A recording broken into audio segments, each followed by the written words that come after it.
Hey everyone, welcome back to our channel. One to step. On today's video, I'm going to show you how to give other people access to edit your Canva designs. It's very quick and easy, so let's get started. First, launch the app on your phone. If you don't have the app yet, you can get it from Google Play Store or the Apple App Store.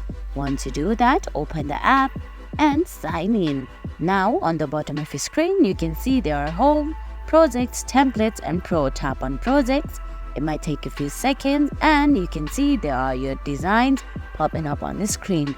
Tap on the design you want to give access to other people. Once you open it, you can see at the top right corner there's a share button. Tap on it.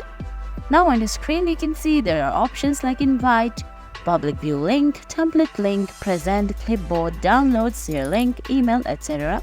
You have to select the invite. Once you tap on that invite option, there you can write the email address you want to share it with, and right beside it you can see edit option. From the drop down menu you can select if you want them to edit it, can comment it or just view it. You have to select can edit for this, and after that you have to tap on send.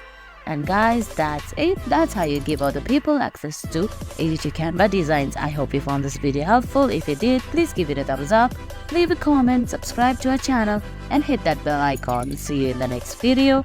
Thanks for watching.